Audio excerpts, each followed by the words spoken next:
Hey, Monty, you got a lock on Johnny Guns yet?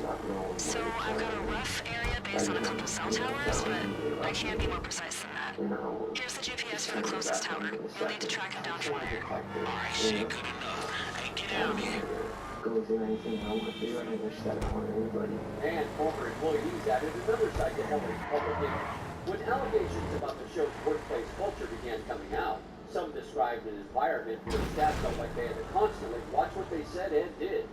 Joe Rogan later spoke publicly Okay, about signal Ellen's just picked up. reputation as You're well, close by. saying he had already heard negative stories from someone who's worked on the Better be show. ready for anything.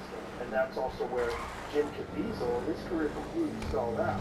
You would think the guy's a gigantic blockbuster movie right now, like he's going to be in blockbuster movie after blockbuster movie after this. No, they kind of blackballed him. Yes. Well, and so you have the smaller studios now, like Angel Studios, and they're in Utah.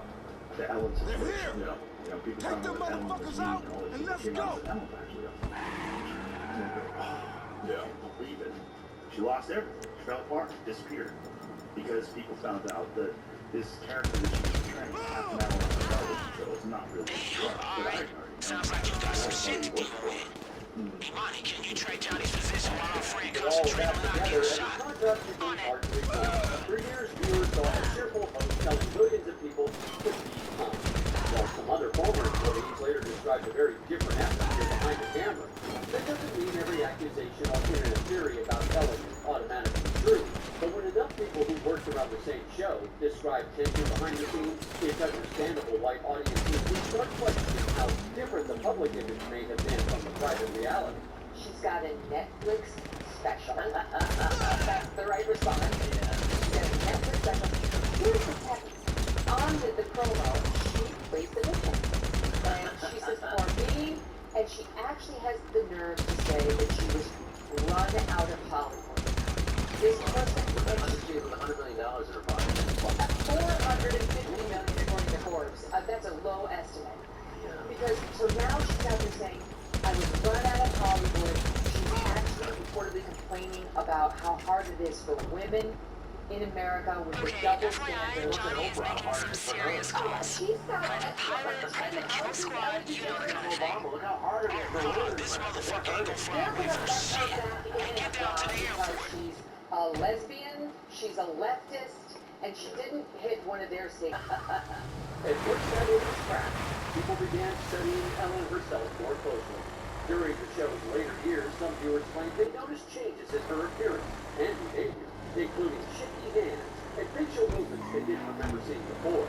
There could be plenty of ordinary explanations for that, especially considering the enormous pressure surrounding the workplace controversy and the collapse of the public reputation she'd spent decades building. Nobody presented here has a confirmed medical diagnosis for Ellen, so trying to turn At the those studio, I was observations just into with Dre. pure You want to speculation. speak to Guns face to face? He came down to meet you This is now. after you were on the show. Dog gotta keep Johnny Guns alive, What alright? was it like Don't get meeting me Ellen? wrong, You you see see as a this person? motherfucker, you start shooting. Go back. Just don't put the final bullet I was in the it first yet. person to call Ellen out. For anyone else. You called her out? Yeah. I called her out. I said, Ellen's not that nice. This is after you were on the show. After I went on the show, and the world blew up about it, and was like so mad at me about it, and then someone else said it, and then it was like, oh my god, Ellen's so nice. Oh, okay. Why do you say she's not nice? I can't explain it. It was just really weird. I ran into her like backstage. It was like an awkward thing, and like producers were really scared. I was like, that was not supposed to happen. We're gonna get in trouble. Like so weird. She was like, hey. It was like I was like, oh hi. Like I was like, I'm so excited. She was like, Still, some online researchers have tried connecting those changes to a much bigger theory, arguing that the timing happened as certain powerful relationships around Hollywood were being questioned. That claim remains firmly in theory territory. Nobody outside Ellen's private circle can know what she was experiencing simply by watching television footage. Stress, age, exhaustion, public pressure, or Looks like countless Johnny's other pulled up. factors You're could coming up on explain him physical now. changes. Hey, So the this is footage it. itself is I'm tired of chasing this motherfucker. no Hey, matter get how in much here. people online try to connect the dots. But that hasn't stopped viewers from asking why some older footage is reportedly becoming harder to find. If the clip simply shows someone going through an incredible stressful period, then what would make them important enough to remove years later? Again, a copyright takedown alone doesn't prove a cover-up.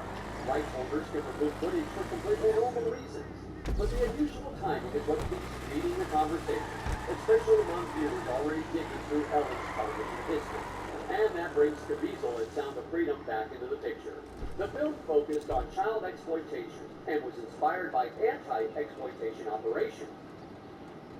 Stop right there, Steve.